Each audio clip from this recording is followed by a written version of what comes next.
ભરૂચમાં ભાજપના સેન્સ પ્રક્રિયા શરૂ થઈ છે। જિલ્લા, તાલુકા પંચાયત અને નગરપાલિકાના પ્રમુખ પદ માટે સેન્સ પ્રક્રિયા યોજાઈ હતી।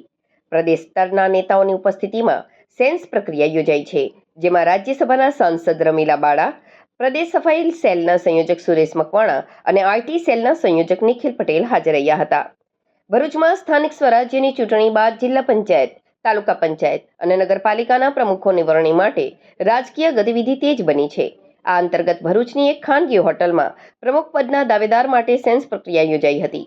આ પ્રક્રિયામાં જિલ્લામાંથી ચૂંટાયેલા તમામ સભ્યોના અભિપ્રાયો અને પસંદગી અંગે ચર્ચા કરવામાં આવી હતી। પ્રદેશ સ્તરના નેતાઓની ઉપસ્થિતિમાં યોજાયેલી આ સેન્સ પ્રક્રિયામાં રાજ્યસભાના સાંસદ રમીલા બાળા, પ્રદેશ સફાઈ સેલના સંયોજક સુરેશ મકવાણા અને આઈટી સેલના સંયોજક નિખિલ પટેલ હાજર રહ્યા હતા। નેતાઓ દ્વારા તમામ ચૂંટાયેલા પ્રતિનિધિઓને અલગ અલગ સાંભળી તેમની પસંદગી અને સૂચનો નોંધવામાં આવ્યા હતા। આ પ્રક્રિયામાં જિલ્લા પંચાયત, તાલુકા પંચાયત અને નગરપાલિકા માટે પ્રમુખ, ઉપપ્રમુખ, કારોબારી અધ્યક્ષ અને પક્ષ નેતાના પદ માટેના દાવેદારોમાં પણ ઉત્સુકતા જોવા મળી હતી।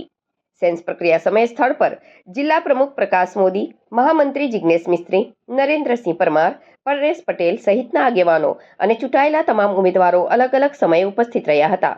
રાજકીય વર્તુળોમાં ચર્ચા ચાલી રહી છે કે આગામી દિવસોમાં આ સેન્સના આધારે જિલ્લા પંચાયત, તાલુકા પંચાયત અને નગરપાલિકાના પ્રમુખોની જાહેરાત કરવામાં આવશે। સ્થાનિક સ્વરાજ્યની ચૂંટણી ગુજરાતમાં યોજાઈ ગઈ અને ભરૂચ જિલ્લામાં પણ આ પ્રક્રિયા પૂરી થઈ।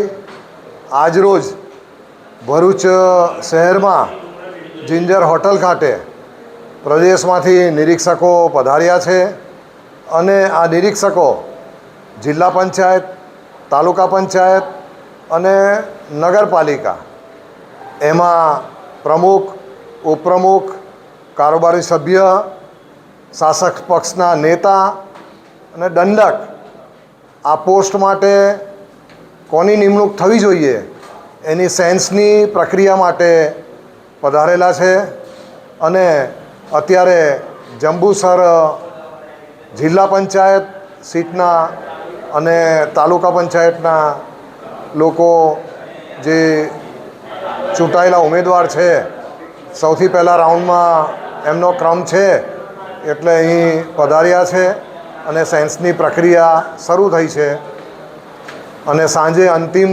તબક્કામાં ભરૂચ શહેરના લોકો પણ છેલ્લે એમની પણ સેન્સ લેવાશે।